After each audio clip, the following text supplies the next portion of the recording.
असुरों के जो राजा थे वो थे राजा बलि। इनके गुरुदेव थे शुक्राचार्य जी। तो इन्होंने अपने गुरुदेव से पूछा कि गुरुदेव, इन्होंने अमृत पी लिया तो क्या अब हम इनको कभी परास्त नहीं कर पाएंगे? तो शुक्राचार्य जी ने कहा कि यदि जीवन में व्यक्ति अपने बड़ों की आज्ञा का अनुपालन करता है, धर्म के पथ पर चलता है, और बंधुओं देखो बार बार गीता जी में भी और रामचरितमानस में भी आया कि जो जीव गौ माता की शरण लेता है उसे कोई परास्त नहीं कर सकता। राजा बलि ने खूब सेवा करी, अपनी गुरुदेव का आज्ञा का पालन, बड़े बुजुर्गों की सेवा करना, गौ माता की सेवा करना, खूब दान पुण्य करना। उसका फल यह प्राप्त हुआ कि इन्होंने देवताओं को परास्त कर दिया।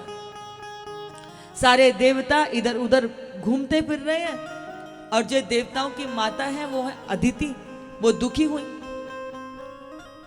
कि सारे उनके पुत्र इधर उधर भटकते फिर रहे थे। और त्रिलोकी में किसका राज्य हो गया? स्वर्ग पर किसका आधिपत्य हो गया? राजा बलि का।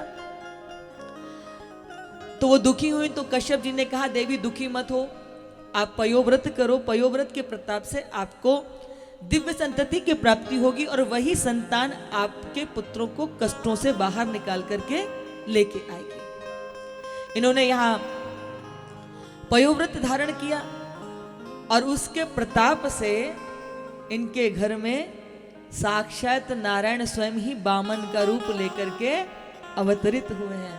बोलिए वामन भगवान की जय हो। वामन भगवान, नन्हा सा स्वरूप उनका, वामन अंगूठे जितनी उनकी लंबाई। और बंधुओं, बृहस्पति जी ने इनको जनेऊ दिए हैं, माता अदिति ने इनको कोपिन धारण कराई है, दिशाओं के छत्रपति ने इनको छत्र धारण कराया है, पृथ्वी माता ने इनको पादुका दी है, अन्नपूर्णा माता ने इनको कमंडल दिया है, उसमें भिक्षा डाल के दी है, ले जाकर इन्होंने अपने गुरुदेव को दे दी। तो कश्यप जी कहते हैं कि इस भिक्षा से बात नहीं बनेगी, आपको तो राजा बलि के पास जाकर के सर्वस्व लेकर के आना है।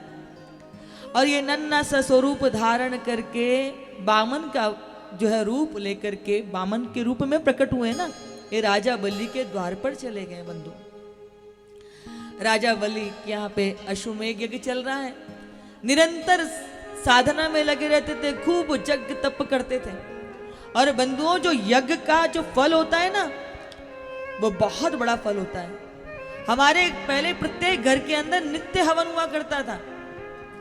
और ये जो अभी आप जो नई नई खोजें कर रहे हो, इतने सारे केमिकल, फैक्ट्रियों का धुआं, ये जो प्रदूषण हुआ है जिसके कारण ओजोन की परत में छेद हो गए।